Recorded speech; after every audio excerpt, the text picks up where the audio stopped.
मारने वाले से बचाने वाले का अधिक अधिकार होता है। ये बात आपने बहुत लोगों से सुनी होगी। आइए इसे एक कहानी के माध्यम से जानते हैं। एक दिन राजकुमार सिद्धार्थ अपने चचेरे भाई देवदत्त के साथ बाग में घूमने के लिए गए।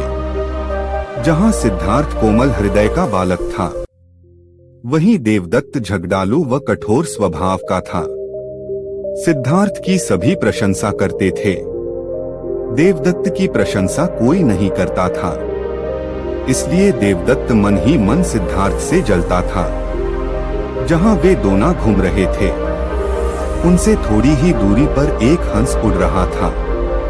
उस हंस को देखकर सिद्धार्थ बहुत प्रसन्न हो रहा था। तभी देवदत्त ने कमान पर तीर चढ़ाया और हंस की ओर छोड़ दिया। तीर सीधा जाकर हंस को लगा। वह घायल हो गया और छटपटाकर नीचे गिर पड़ा। सिद्धार्थ ने दौड़कर उस घायल हंस को उठाया।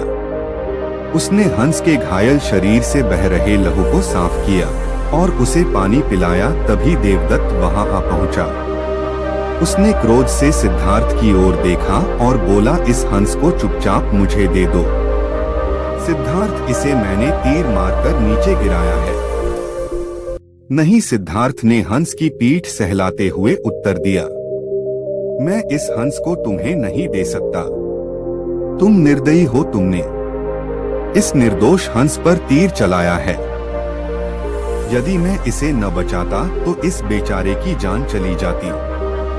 देखो सिद्धार्थ, देवदत्त उसे घुरकर बोला, यह हंस मेरा है। इसे मैंने तीर मारकर नीचे गिराया है। इसे चुपचाप मुझे दे दो। यदि नहीं दोगे तो मैं राज दरबार में जाकर तुम्हारी शिकायत करूंगा। सिद्धार्थ ने उसे हंस देने से साफ साफ मना कर दिया। देवदत्त राजा शुद्धोदन के दरबार में जा पहुंचा और सिद्धार्थ की शिकायत की। शुद्धोदन ने उसकी शिकायत को ध्यानपूर्वक सुना। फिर सिद्धार्थ को बुलावा भेजा। कुछ ही देर में सिद्धार्थ हंस को लेकर राज दरबार में उपस्थित हो गया।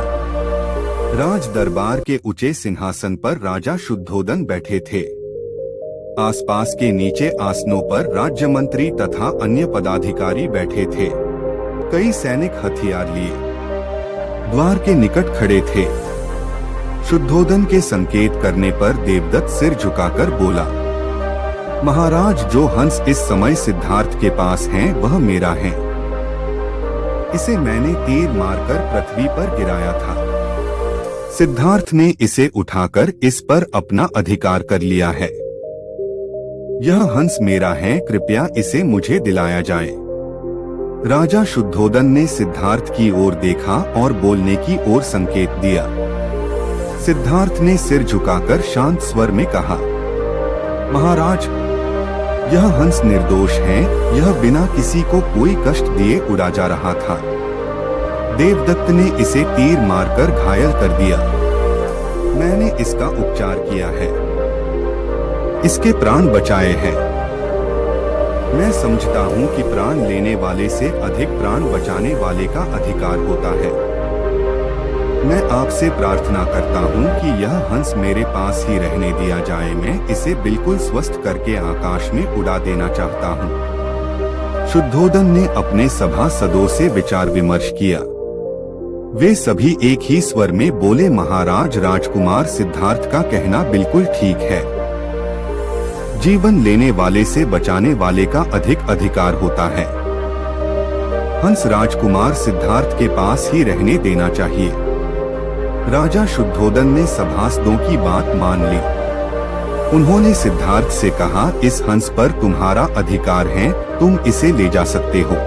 इसी प्रकार आपको भी अपने जीवन में अच्छे काम ही करने चाहिए। जितना हो सके उतनी लोगों की मदद करो, आपको उसका फल जरूर मिलेगा। अगर आपको वीडियो अच्छी लगी तो कमेंट जरूर करें और जय श्री राम जरूर लिखें।